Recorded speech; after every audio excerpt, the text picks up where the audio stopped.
Stop this wedding! The scream ripped through the grand ballroom of Belmont Country Club like a gunshot. 300 guests in silk and diamonds spun around. Standing in the center aisle was a 14-year-old black girl, skinny, shaking, clutching a battered leather satchel to her chest. A woman in pearls yelled, "Security! There's a little thief loose in the ballroom!" Security lunged forward, but no one reached her in time, because the groom, the handsome, silver-templed man in a $5,000 tuxedo, had already seen her face. His charm vanished. His smile collapsed. His skin went the color of ash. He recognized this child, and in 3 seconds he bolted, sprinting for the exit like a man who just saw his own grave open. What did a 14-year-old black girl from Richmond, Virginia know that made a grown man abandon his own wedding? And what was hidden inside that old leather satchel? Now hold on. That moment right there? It changes everything. Let's get into it. 18 months before that scream echoed through Belmont Country Club, Whitney Scott was sitting on the floor of a one-bedroom apartment in Richmond, Virginia, braiding her own hair because the only person who ever did it for her was gone. Whitney was 14, skinny arms, large dark eyes that noticed everything, and a quietness that most people mistook for shyness. It was not shyness. It was an observation. She sat in the front row of every class at Jefferson Middle School, read books meant for college students, and taught herself spreadsheets from YouTube tutorials. She kept the household budget in a color-coded Excel file that would have impressed an accountant. Her teachers called her the little professor.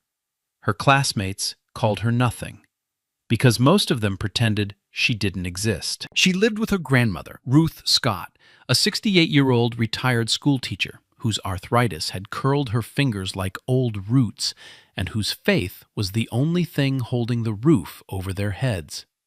Ruth kept a Bible on her nightstand and a photograph of her daughter on the wall, the daughter she had just buried, Denise Scott, Whitney's mother. Denise had spent 16 years as an ICU nurse at Richmond General Hospital. 12-hour shifts, holiday rotations, double overtimes, weekends she never saw. She was the kind of woman who stayed 2 extra hours with a dying patient so they wouldn't be alone, then came home and braided her daughter's hair with hands that still smelled like hospital soap. Kind, trusting. And after 16 years of raising Whitney alone, deeply lonely. She met a man online. He called himself Grant Edwards.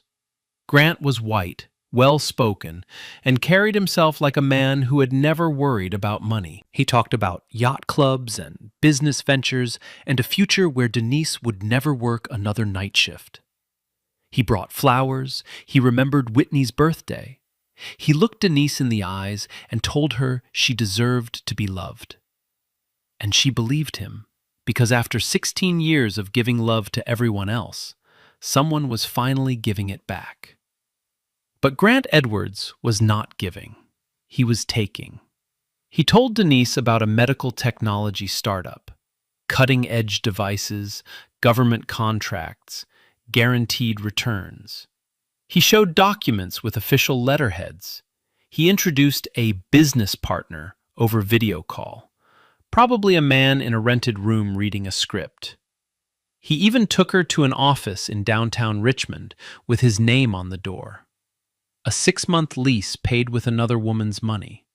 Denise invested everything, the $184,000 she had saved over 16 years. Overtime pay, skipped vacations, birthday money set aside, and finally, a second mortgage on the only home Whitney had ever known. Within 10 months, Grant Edwards vanished. Phone disconnected, office empty. The business partner, the startup, the name itself, none of it existed. Denise tried the police. The officer listened for 3 minutes and asked if she had maybe just sent money to a boyfriend. She tried the bank. Transfers were authorized. Nothing to reverse. She sat in the parking lot of Richmond General, the place where she had saved lives for 16 years, and realized no one was going to save hers. She wrote a letter to Whitney. She explained everything. She apologized, not for loving someone, but for trusting the wrong one. She described one detail she noticed too late. The man had a small, crescent-shaped scar behind his left ear. And she wrote words that Whitney would carry like a second heartbeat for the rest of her life. Baby girl, don't you ever let anyone tell you your mama was stupid. She was just a woman who believed in love. And believing in love should never be a crime. 3 days after writing that letter, Denise Scott was found in her car by the James River. She was gone. Whitney found the letter in her mother's bedside drawer that same night. She read it 11 times before sunrise. Then she opened her laptop, created a new spreadsheet, and titled it, Finding Him. She was 13 years old, no money, no connections, no one who believed a black girl from Richmond could find a ghost. But she had her mother's letter, her mother's love, and a fury so quiet it could melt steel. The man who destroyed her mother was already out there. New name, new smile, hunting his next victim. He had no idea the hunt had just reversed. Whitney's first stop was the Richmond Police Department. She walked in on a Tuesday afternoon carrying a folder of printouts, screenshots, bank records, a timeline she had built herself. The officer at the front desk, a thick man named Nolan, looked at her the way people look at a stray dog that wandered into a restaurant.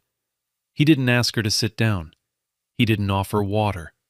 He glanced at her braids, her worn shoes, her second-hand jacket, and said, "Can I help you?" Whitney explained, calmly, clearly. Her mother had been defrauded by a man using a false identity. She had documentation. She needed to file a report.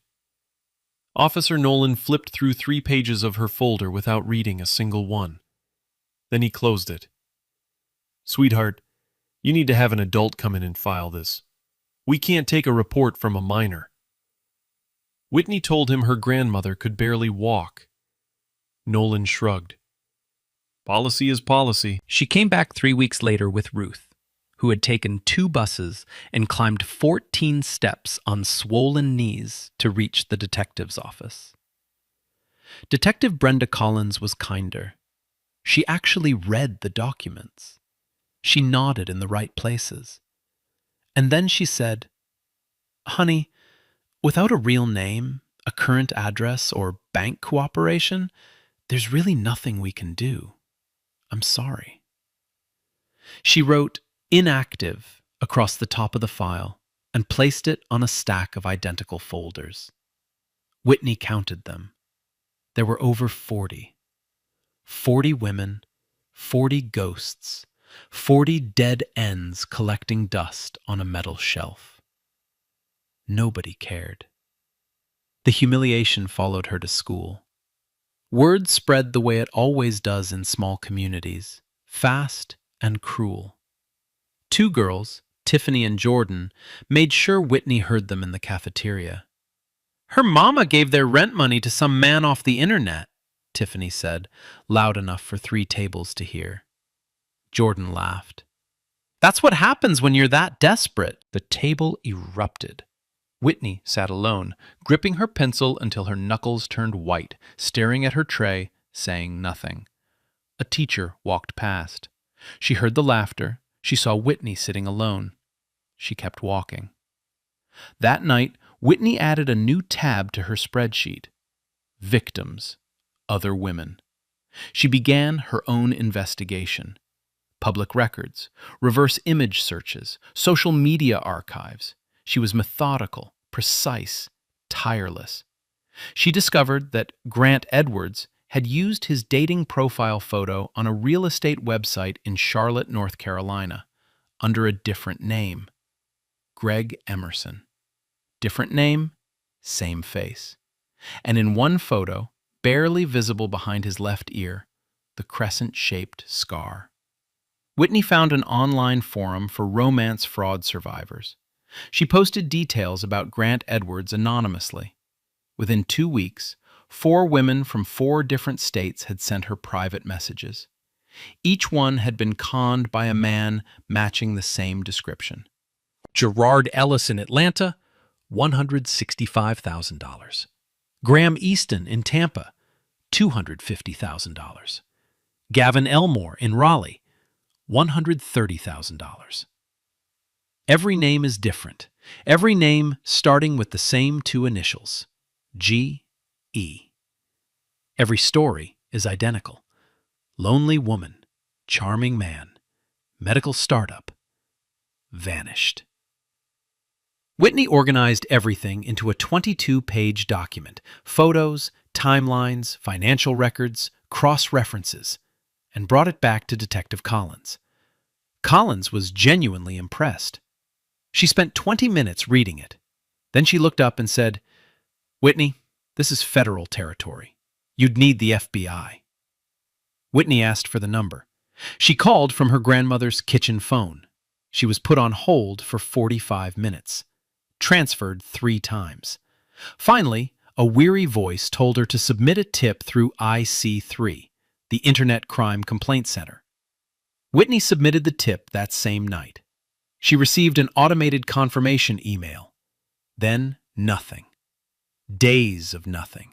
Weeks of nothing. Silence so thick, it felt like the entire federal government had looked at a 14-year-old black girl's cry for help and simply pressed delete. Then came the worst blow. Whitney discovered that the man, her mother's killer, was now in Greenwich, Connecticut, using the name Garrett Ellison. He was engaged to Caroline Davenport, daughter of Harold Davenport, the billionaire real estate developer. Whitney found the engagement announcement in a society magazine, a glossy, full-page photo of a smiling couple at a charity gala. The man was tanned, silver-templed, wearing a suit that cost more than Denise Scott earned in a month. Behind his left ear, barely visible in the photo, the scar. Whitney wrote a letter to Caroline, detailed, evidence-backed, desperate. She mailed it certified, return receipt requested, spending $11.40 she had saved from mowing lawns. 2 weeks later, a response arrived. Not from Caroline, from Harold Davenport, on embossed letterhead that probably cost more than the stamp Whitney used.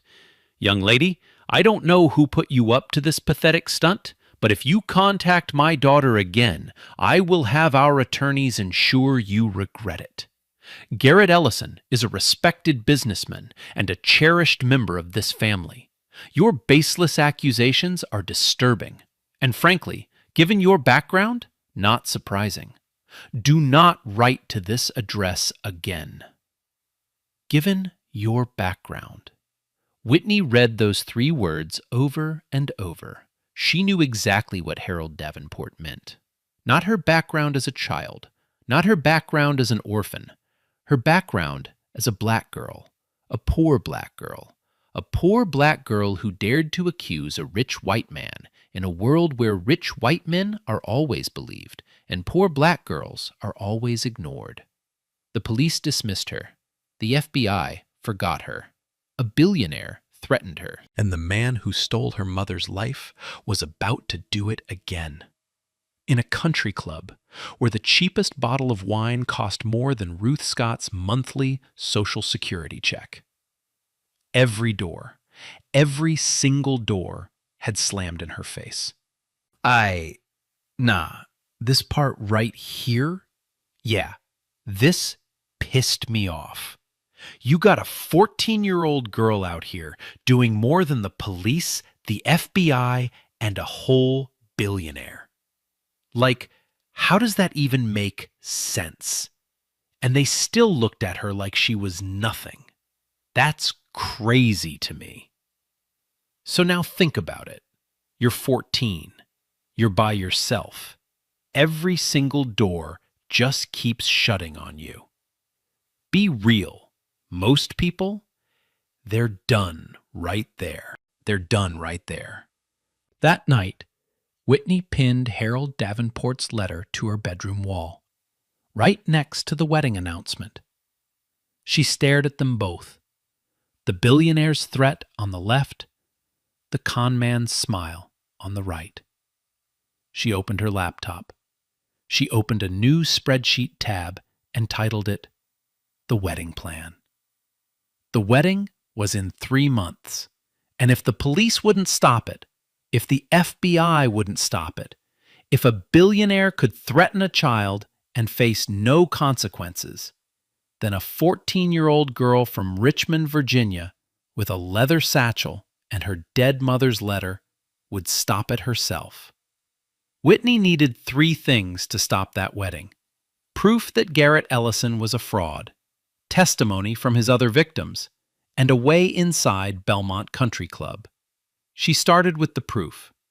Garrett Ellison's name appeared on a Delaware LLC, a shell company registered to a P.O. box in Wilmington, Delaware, the state where anyone could hide behind a corporate filing and a mailbox. But Whitney had learned something from months of digging through public records. Every P.O. box has a paper trail. She cross-referenced the box number with a database of UPS store locations and found that the box had been opened with a driver's license. She submitted a Freedom of Information request, written in formal legal language she'd copied from a legal aid website, revised 4 times until it sounded like a lawyer wrote it. 6 weeks later, a redacted document arrived. The license number was blacked out, but the physical description was not. 6'1", 185 pounds, brown hair, hazel eyes. It matched Grant Edwards. It matched Greg Emerson. It matched every ghost this man had ever been. Whitney printed the document and slid it into her mother's leather satchel. Next, the victims. She contacted the 4 women from the online forum: Patricia Townsend in Charlotte, Sandra Coleman in Atlanta, Beverly Adams in Tampa, Diane Foster in Raleigh. She sent each of them the same message. My name is Whitney. I'm 14 years old. This man killed my mother. I need your help to stop him before he does it again. 3 of them responded within 24 hours. The 4th, Beverly Adams, called Whitney directly, sobbing before she even said hello. Whitney conducted video interviews using her grandmother's old tablet, propped against a stack of textbooks on her bedroom desk. Each woman told the same story: the charm, the startup, the promises, the money disappearing. Each woman had lost between $80,000 and $250,000. 2 of them had tried to end their own lives. All 4 of them had gone to police. All 4 had been ignored. Whitney recorded every interview. She organized the testimonies chronologically, tagged each one with dates, dollar amounts, and the alias used. She stored everything on a USB drive and placed it inside the satchel, next to the FOIA document, next to her mother's letter. The satchel was getting heavier. Worn brown leather, initials DS embossed on the flap, Denise Scott, with a small tear on the strap that Whitney had repaired with dental floss. It was the last birthday gift her mother ever bought herself. Now it carried enough evidence to destroy the man who destroyed her. Then Whitney did something that changed everything. She rewrote her IC3 submission.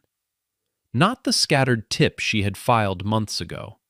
This time, she compiled a 40-page document, organized like a federal case file. Subject header: Serial Romance Fraud. Subject: Lyle Craddock. Below it, 6 aliases listed chronologically: Grant Edwards, Greg Emerson, Gerard Ellis, Graham Easton, Gavin Elmore, Garrett Ellison. Each alias linked to a victim, a city, a dollar amount, and a timeline. Cross-referenced photos, financial transfer patterns, the crescent scar documented in 4 separate images across 3 states. She submitted it on a Sunday night from her grandmother's kitchen table. 3 days later, her phone rang. The caller ID said, Washington, D.C. FBI Special Agent Teresa Walsh, White Collar Crime Division. Her voice was careful, measured. The voice of a woman who had spent 15 years investigating fraud and thought she had seen everything. Whitney, I've reviewed your submission. I need to ask you something, and I need you to be honest with me. Did someone help you build this file? A lawyer? An investigator? No, ma'am. Just me. Silence on the line. Then Walsh said, quietly, I've been doing this for 15 years. I have never seen a civilian case file this thorough. The fact that a teenager built it, I don't even know what to say. The FBI opened a formal investigation that same week. But Walsh was honest. Building a prosecutable case would take months. Subpoenas, warrants, bank records, bureaucracy. The wedding was in 19 days. Whitney said, He's going to marry that woman, take her money, and vanish. We don't have months. Walsh paused. Then she said the words that lit the fuse. If you can get him to reveal his true identity in front of witnesses, that gives us probable cause for an immediate arrest. We'd have agents on standby. 19 days. Whitney had 19 days to get inside the most exclusive wedding in Greenwich, Connecticut, and make a con man unmask himself in front of 300 people. She was 14. She was black. She was broke. And she was the only person on earth who could stop him. How? Whitney spent 3 days researching Belmont Country Club like she was planning a military operation. She learned that the club hired temporary staff for large events through an agency called Sterling Event Services. Sterling posted listings on a local staffing website. Whitney couldn't apply. She was 14, but buried in Sterling's FAQ page, she found one sentence that changed everything. Sterling partners with local schools to offer community service volunteer positions at qualifying charity events. The Davenport wedding included a charity auction, a tax write-off Caroline's family had attached to the reception. That made it a qualifying event. Whitney spent 2 hours studying Greenwich Academy's community service program, their requirements, their forms, their language. Then she called Sterling Event Services, introduced herself as a sophomore at Greenwich Academy, and volunteered for the wedding. The woman on the phone didn't ask for ID. She didn't ask for a photo. She asked Whitney's shirt size. Small. Whitney was assigned to coat check. Getting there was the next problem. A one-way Greyhound ticket from Richmond to Greenwich cost $38. Whitney had 22. She spent the next week mowing 3 neighbors' lawns and selling her old textbooks to a second-hand bookstore on Broad Street. The owner gave her $9 for 4 books and said, "You sure you don't want to keep these, honey? A smart girl like you?" Whitney shook her head. She needed the bus more than she needed the books. She told Ruth she was going on a school field trip to Washington, D.C. It was the first lie she had ever told her grandmother, and it sat in her stomach like a stone. But she knew with absolute certainty that if she told Ruth the truth, Ruth would stop her. Ruth would say it was too dangerous. Ruth would say, "Let the FBI handle it." And the FBI needed months they didn't have. The night before she left, Whitney packed her mother's satchel, the USB drive, the printed evidence, the FOIA document, the victims' testimonies, and at the very bottom, folded carefully inside a plastic sandwich bag to protect it from rain, Denise's letter. She zipped the satchel shut and held it against her chest. "I'm coming, Mama," she whispered. "I'm almost there." 642 miles away, in a private dining room at the Greenwich Yacht Club, the man who called himself Garrett Ellison was raising a glass of Chateau Margaux at his rehearsal dinner. He was magnificent. That was the sickening truth. He stood at the head of a mahogany table, 24 guests hanging on his every word, telling a story about his years in London finance, a career that never existed in a city he had visited exactly once. His voice was warm, his timing was perfect. His cufflinks, gold, monogrammed GE, caught the candlelight as he gestured. Caroline Davenport sat beside him, her hand on his arm, her eyes shining with the absolute trust of a woman who believed she had found the love of her life. Her father, Harold, clapped Garrett on the shoulder and said, "Best thing that ever happened to this family." The table applauded. Later, Garrett excused himself to take a phone call in the hallway. His voice dropped. The warmth vanished. "Everything's handled. After the honeymoon, we moved the funds to the offshore account. 6 months, tops." He ended the call, adjusted his tie, walked back into the dining room with a smile so perfect it could have been painted on. Nobody at that table knew they were applauding a predator. But a girl on a Greyhound bus did. Whitney arrived in Greenwich at 5:47 a.m. on June 15th. She had slept upright for 9 hours with the satchel on her lap. She walked from the bus station to Belmont Country Club, 2.3 miles along roads lined with hedgerows taller than her apartment building back home. Every house she passed was bigger than her entire block in Richmond. The driveways had gates. The lawns had sprinkler systems that probably cost more than her grandmother's annual income. She arrived at the service entrance at 7 a.m. Black pants, white shirt, the volunteer uniform she had been emailed. She was the only black person on the catering staff, 14 people in total. A supervisor named Helen handed her a clipboard and pointed toward the foyer. "Coat check. Smile at the guests. Don't speak unless spoken to, and for God's sake, keep that bag out of sight." Whitney nodded. "Yes, ma'am." She hid the satchel behind the coat rack. Then she stood at her station and waited. The guests began arriving at 3 p.m. Black Mercedes, white Bentleys, silver Rolls Royces. Women in gowns that cost more than Denise Scott earned in a year stepped through the foyer and handed Whitney their coats without looking at her.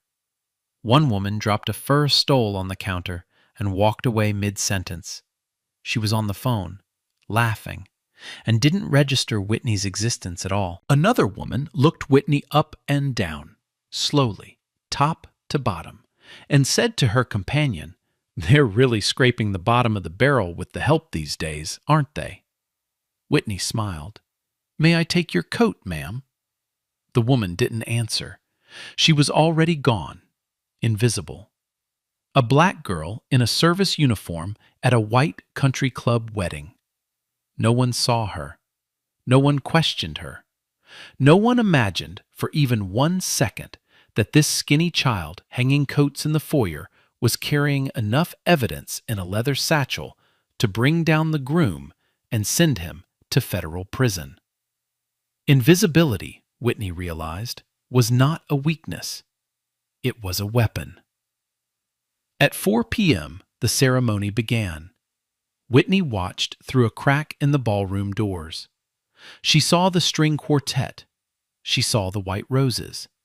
She saw Caroline Davenport gliding down the aisle in a dress that looked like it was made of starlight. And she saw him, Garrett Ellison, Lyle Craddock, Grant Edwards, whatever name he wore today, standing at the altar with that smile, that perfect, practiced predator's smile. The officiant opened his book. Whitney reached behind the coat rack. She pulled out the satchel. She unzipped it. She took the USB drive in her left hand. In her right hand, she held her mother's letter, folded, soft, stained with tears that were 18 months old. She whispered, "I'm here, Mama. I made it." She pushed open the ballroom doors. Security moved immediately. Brock, the thick-necked head of the detail, stepped into her path. "Miss, staff aren't allowed in the—" Whitney walked straight past him. He grabbed her arm. She turned, looked him dead in the eye, and said, loud enough for the nearest 30 guests to hear, "Take your hand off me. I have information about a federal crime." Brock froze. Helen rushed over. "She's just a volunteer. I'll handle this." But Whitney was already in the aisle. 300 faces turned toward her. 300 pairs of eyes, confused, offended, some already reaching for their phones. And Whitney Scott, 14 years old, opened her mouth and spoke the words that stopped the world. But what she said, and what happened in the next 3 seconds, that's something you need to hear for yourself. "Stop this wedding!" The words hit the ballroom like a thunderclap. The string quartet stopped mid-note. 300 guests froze, forks half raised, champagne glasses suspended, whispers dying on painted lips. The only sound was the echo of a 14-year-old girl's voice bouncing off crystal chandeliers. Whitney stood in the center aisle, skinny, shaking, wearing a catering uniform that was half a size too big. Her braids were coming loose from the humidity. Her sneakers squeaked on the marble floor. She was holding a leather satchel in one hand and a folded letter in the other, and she was looking directly at the man standing at the altar. Harold Davenport shot to his feet. His face was purple. "Security! Get this child out of here! Now!" Brock and 2 other guards moved toward her from 3 directions. A woman in the second row clutched her necklace and said, "I knew it! I told you! They'll let anyone in these days!" A groomsman near the altar laughed and shook his head. "Is this a joke? Somebody grab her!" Nobody grabbed her, because Whitney was already speaking. She looked past the guards, past the billionaire, past every silk-draped, pearl-wearing person in that room, and spoke directly to Caroline Davenport. "Ma'am, my name is Whitney Scott. I'm 14 years old. I came here from Richmond, Virginia, 642 miles on a Greyhound bus. 18 months ago, the man standing next to you used the name Grant Edwards to steal $184,000 from my mother, Denise Scott. She was a nurse. She worked 16 years to save that money. He took every dollar. And when she had nothing left, when she couldn't feed me, couldn't pay rent, couldn't look my grandmother in the eye, she drove to the James River, and she never came home." Whitney's voice cracked. One fracture, one heartbeat of silence. Then it came back, harder than before. "My mother is dead because of that man." The ballroom went so quiet you could hear the candle flames bending in the air conditioning. Caroline's bouquet trembled in her hands. She turned to the groom. "Garrett, what is she talking about?" Garrett Ellison laughed. It was smooth, immediate, the laugh of a man who had practiced dismissal like a concert pianist practices scales. "Caroline, sweetheart, I have never seen this child in my life. This is obviously some kind of scam. Harold, can we please—" Whitney cut him off. Her voice carried like it was wired to a speaker system, but it wasn't. It was wired to 18 months of rage. You've never seen me? Then why are you sweating through a $5,000 suit right now? And why did your left hand just move to cover the scar behind your ear? The crescent-shaped scar my mother described in the letter she wrote the night before she died. The room turned to the groom. His left hand was, in fact, raised to the side of his head, frozen there, like a man caught reaching for a weapon he didn't know was visible. Caroline stepped back. Garrett, what scar? Whitney opened the satchel. She pulled out a photograph and held it high. This is you in Charlotte, 2019. Name, Greg Emerson. You stole $210,000 from Patricia Townsend. Another photograph. Atlanta, 2020. Gerard Ellis. $165,000 from Sandra Coleman. Another. Tampa, 2021. Graham Easton. $250,000 from Beverly Adams. Another. Raleigh, 2022. Gavin Elmore. $130,000 from Diane Foster. Each photo landed like a bomb going off in slow motion. Each name hung in the air like smoke. The guests sat paralyzed, mouths open, phones rising, the collective realization spreading through the room like a cold wave. Whitney held up the final photo. Not a con man's alias, not a fake name from a fake life. A woman, smiling, wearing nurse's scrubs. Tired eyes, warm face, braids done fresh on a Sunday morning. Richmond, 2024. Grant Edwards. $184,000. And one life.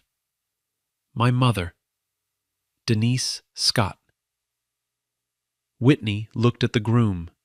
Her voice was steel wrapped in velvet. Your real name is Lyle Craddock, born in Scranton, Pennsylvania. Prior conviction for check fraud, 2012. Every alias you've ever used starts with G.E. because you're too arrogant to change the monogram on your cufflinks. 300 heads turned to the groom's wrists. Gold cufflinks. 2 letters engraved in elegant script. G.E. Caroline looked at the cufflinks, then at the photographs, then at the girl. She stepped away from the altar. Lyle Craddock's mask didn't slip. It shattered. His charm evaporated. His posture collapsed. His eyes, those practiced, sparkling predator's eyes, went feral with panic. He ran. He turned and sprinted for the side exit, crashing through a candelabra, shoving his own best man to the floor, tearing across the ballroom like an animal escaping a cage. 3 seconds. That was all it took for 10 years of lies to collapse under the weight of one girl's truth. But he wasn't going to make it far, because Whitney Scott hadn't come alone. Lyle Craddock burst through the side exit and into the sprawling grounds of Belmont Country Club. Manicured hedgerows, stone pathways, a rose garden that cost more to maintain than most families spend on groceries in a year. He sprinted across the lawn with the desperate, graceless stride of a man who had always planned his exits, but never imagined one would come like this. He had a bag in his rental car. He always kept a bag.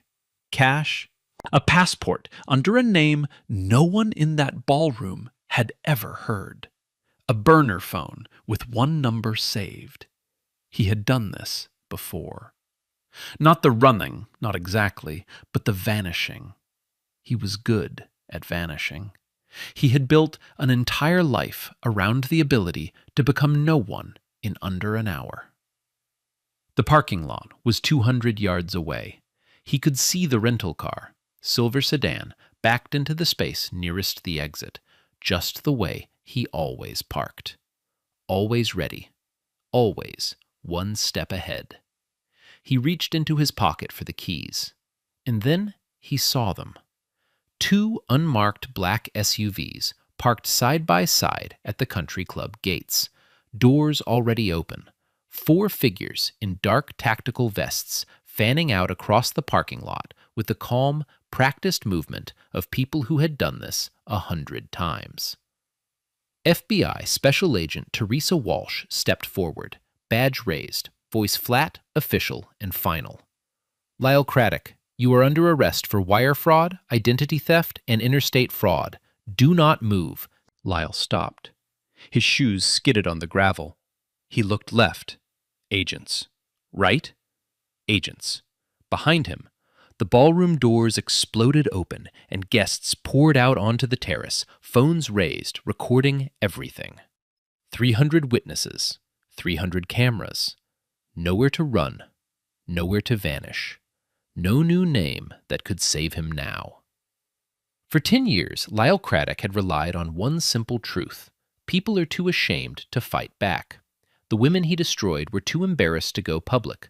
The police were too overworked to care.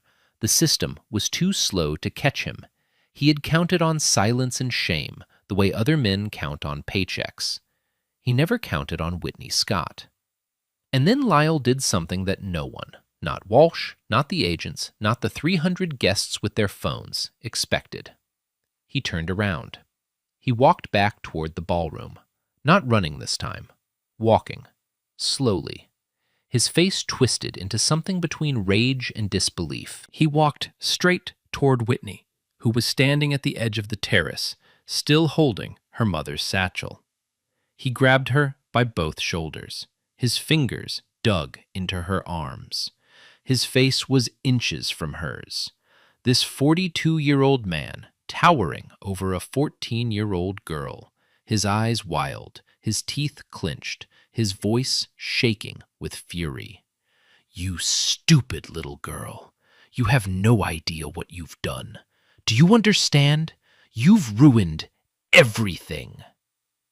A gasp rippled through the crowd. Caroline screamed. Harold Davenport shouted something. Phones recorded every frame. Whitney did not scream. She did not pull away. She did not cry. She looked up at this man who had sat across from her mother at dinner tables, who had kissed her mother goodnight, who had whispered promises into her mother's ear while his hand was in her mother's wallet.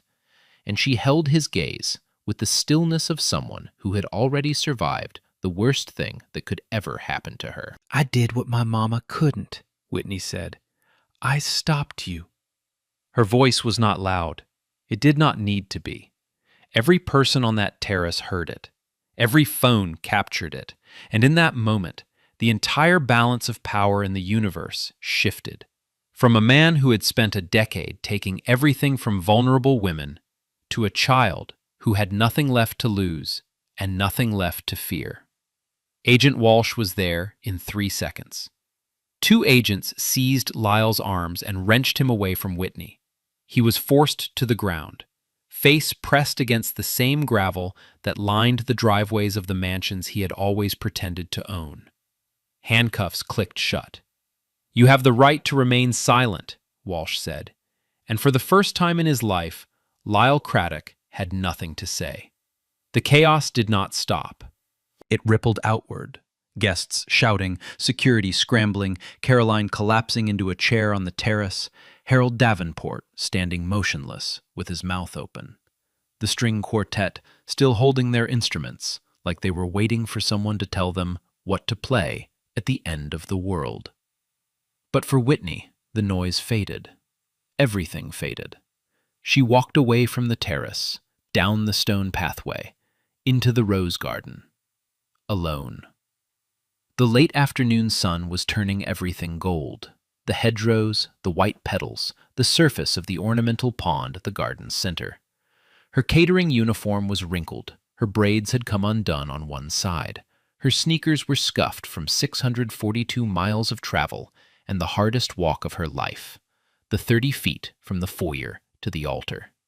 She sat down on a stone bench. She set the satchel on her lap. It was lighter now. The photos were scattered in the ballroom. The USB drive was in Agent Walsh's evidence bag. The FOIA documents were spread across the aisle like fallen leaves. Only one thing remained inside. Whitney reached in and pulled out the letter. Her mother's letter. Folded soft from 1,000 openings, the edges were worn to cotton. A coffee stain marked the upper right corner from the morning Whitney had read it at the kitchen table and knocked over Ruth's mug. The handwriting was Denise's. Neat, careful, nurse's handwriting, the kind trained to be legible on charts, where legibility could mean the difference between life and death. Whitney unfolded it. She didn't need to read it. She had memorized every word 18 months ago. But she needed to see it. She needed to see her mother's hand in the curves of the letters, the pressure of the pen, the place where the ink had smeared, because Denise had been crying when she wrote it. She read the last line. "Baby girl, don't you ever let anyone tell you your mama was stupid. She was just a woman who believed in love." Whitney pressed the letter to her chest. She closed her eyes. And for the first time in 18 months, since the night she found that letter in a bedside drawer in a one-bedroom apartment in Richmond, Virginia, Whitney Scott cried. Not from pain. She had used up all her pain a long time ago. Not from anger. The anger had done its job. It had carried her here, fueled every spreadsheet, powered every phone call, pushed her through every slammed door and every whispered insult, and every adult who looked at her skin and her age and decided she was nothing. This was relief. The bone-deep, soul-shaking, body-trembling relief of a promise kept. She had told her mother she would find him. She found him. She had told herself she would stop him. She stopped him. "I found him, Mama," she whispered. "He can't hurt anyone else." Footsteps on the stone path. Whitney opened her eyes. Caroline Davenport was walking toward her. The wedding dress trailed on the ground behind her, catching on rose thorns and gravel. Her mascara had drawn dark rivers down both cheeks. Her veil was gone. She looked like a woman who had woken up from a dream and discovered it was a nightmare. She stopped in front of Whitney. Then she did something that no one in that country club, with all their money, all their breeding, all their centuries of social protocol, would have expected. She knelt. A billionaire's daughter in a $40,000 wedding gown, kneeling on a dirt path in front of a 14-year-old black girl in a $12 catering uniform. "You saved me," Caroline said. Her voice was barely a whisper. Whitney looked at her. "I didn't do it for you. I did it for my mom." Caroline nodded. Tears fell onto the white satin of her dress. "Then your mom saved me." They sat together on the bench. Neither spoke for a long time. Two people from opposite ends of everything. Wealth and poverty, white and black, bride and orphan, connected by the same predator, saved by the same love. Then footsteps again, heavier this time. Harold Davenport, the billionaire, the man who had written the letter threatening a 14-year-old girl for daring to tell the truth. He stood at the entrance to the rose garden, and for the first time in perhaps his entire adult life, he had no authority in his posture, no power in his voice. He looked at Whitney, at the satchel, at the letter, at this child who had accomplished what his wealth and lawyers and influence could not. And he said, quietly, "I owe you an apology that I don't know how to make." Whitney looked at him. She did not blink. "You can start by believing the next black girl who writes you a letter." Harold Davenport said nothing, because there was nothing to say. The girl had already said everything. On the other side of the estate, Lyle Craddock sat in the back of an FBI vehicle, handcuffed, silent, watching through tinted glass as 300 wedding guests stood on the terrace recording his destruction on their phones. Agent Walsh walked into the rose garden. She knelt in front of Whitney, eye level, the way you speak to someone you respect, not someone you pity. You did something extraordinary today, Whitney. You know that? Whitney nodded. Then she said, "Will you make sure the other women know? Patricia, Sandra, Beverly, Diane. Will you tell them it's over?" Walsh smiled. "I'll make sure they know it was you."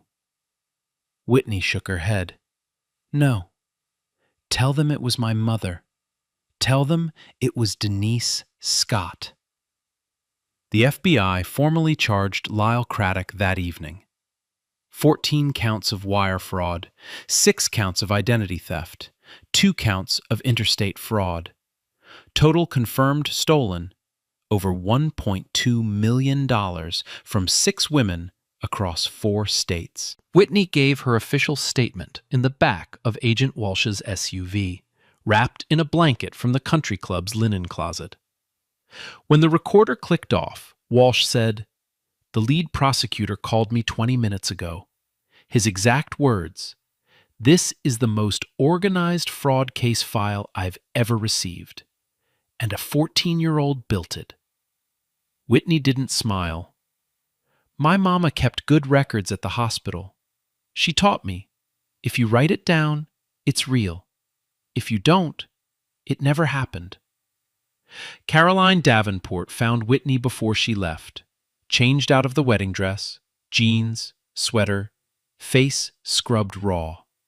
She offered a private jet home. Whitney declined. She offered money. Whitney shook her head. "My mama taught me you don't take money you didn't earn." Caroline didn't argue. She arranged a hotel room and 2 first-class Greyhound tickets, because Whitney had said, quietly but firmly, "I came on Greyhound. I'll leave Greyhound." The wedding guests, the same people who had stared at Whitney like she was a stain on the marble floor, now approached her one by one as she waited in the foyer. Some shook her hand. Some couldn't speak. A retired judge named Eleanor Whitfield took both of Whitney's hands in hers and said, "Young lady, I've spent 30 years on the bench. I have never seen justice served as purely as it was today." That night, in a hotel room nicer than any place she had ever slept, Whitney called her grandmother. Ruth answered on the first ring. She had been by the phone for hours, worried about the school trip. Whitney told her everything: the investigation, the bus, the wedding, the arrest. Ruth was silent for a long time. Then her voice came through, breaking and full. "Your mama is so proud of you right now, baby. I can feel it in my bones." Whitney fell asleep holding the letter. For the first time in 18 months, she did not dream about the river. Lyle Craddock never went to trial. He pleaded guilty. Not out of remorse, but because a trial would have meant every woman, every alias, every stolen dollar paraded across national television. His attorney negotiated behind closed doors. It didn't help. The judge, a woman named Margaret Hale who had read Whitney's case file cover to cover, sentenced him to 18 years in federal prison without the possibility of early release. His assets were seized: $440,000 in offshore accounts, a condo in Miami purchased with Beverly Adams' retirement savings, a storage unit in Delaware containing fake IDs, prepaid phones, and 6 tailored suits, one for each identity. Every dollar recovered was distributed among the victims' families. Patricia Townsend, Sandra Coleman, Beverly Adams, Diane Foster, and Ruth Scott on behalf of Denise. It wasn't enough. No amount of money could return what was truly stolen. The trust, the dignity, the years, the lives bent and broken by a man who treated human hearts like ATM machines.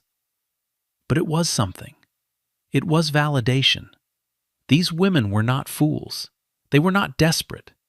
They were targets, chosen, groomed, and destroyed by a professional predator. And now the world knew it. Whitney's story broke first on a Richmond local news station. A reporter named Dawn Jeffries had been covering romance fraud for years and recognized the case immediately. Her segment, "The Girl Who Stopped a Wedding," aired on a Tuesday evening. By Thursday, it had been picked up by 3 national networks. By the following Monday, Whitney Scott's face was on every screen in America. In every interview, she said the same thing. "I just followed the trail. My mama left me the map." She never took credit, not once. A civil rights foundation awarded Whitney a full scholarship, tuition, room, board, and books to any university of her choice. A prominent law firm in Washington offered to sponsor her education from high school through law school. Whitney accepted. She told a reporter she wanted to study criminal justice, specifically fraud and financial crimes targeting vulnerable communities. "There are a lot of women like my mom out there," she said. "They deserve someone who believes them the first time." Caroline Davenport used her family's resources to establish the Denise Scott Foundation, a nonprofit providing legal aid and financial counseling to victims of romance fraud, with a specific focus on women of color who were disproportionately ignored by law enforcement. Whitney was named to the advisory board. She was the youngest member by 20 years. Harold Davenport wrote a letter, not typed on embossed letterhead this time, handwritten. Delivered by personal courier to Ruth Scott's apartment in Richmond. In it, he admitted that his dismissal of Whitney's original letter was rooted in assumptions he was ashamed to name aloud. He pledged $2 million to the Denise Scott Foundation.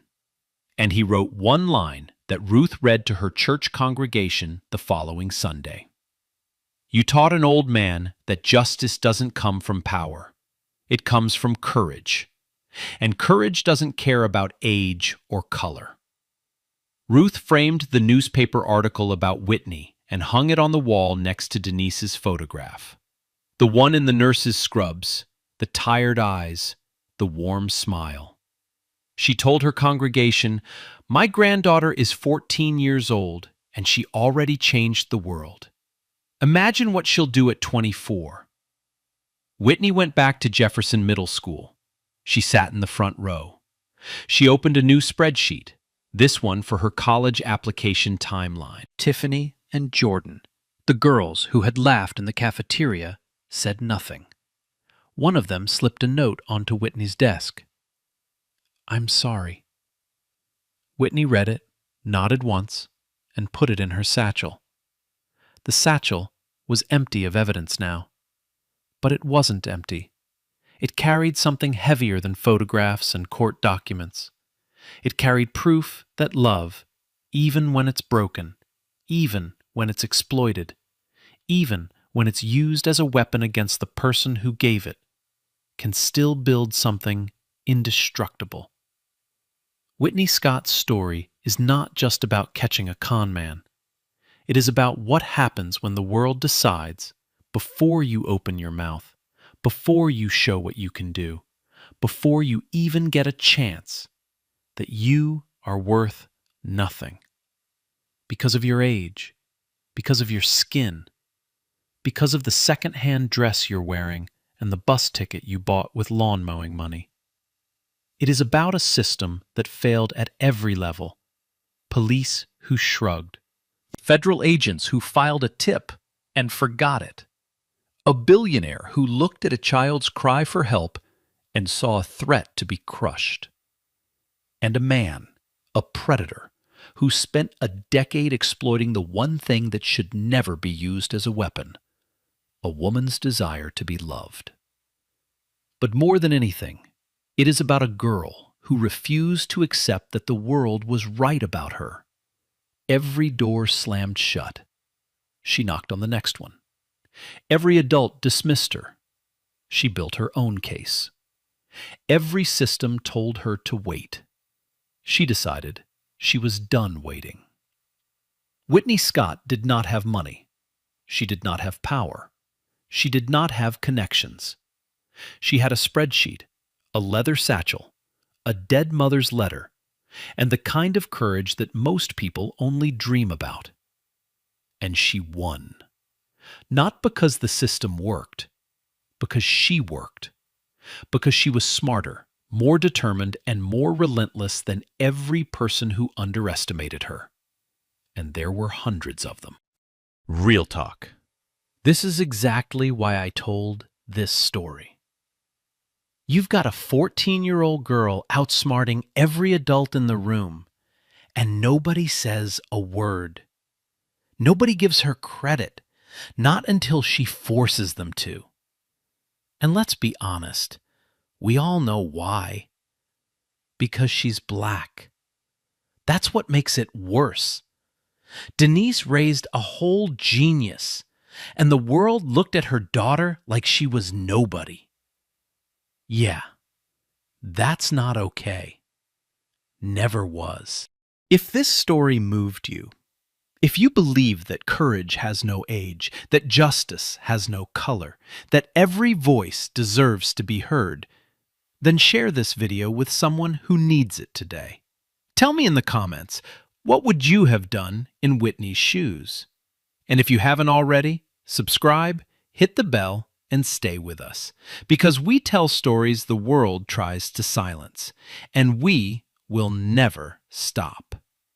Whitney Scott, 14 years old, leather satchel over her shoulder, braids catching the afternoon sun, walking home from school like any other girl, but she's not any other girl. She never was. Hashtag Justice for Denise, hashtag Whitney Scott, hashtag Stop the Wedding.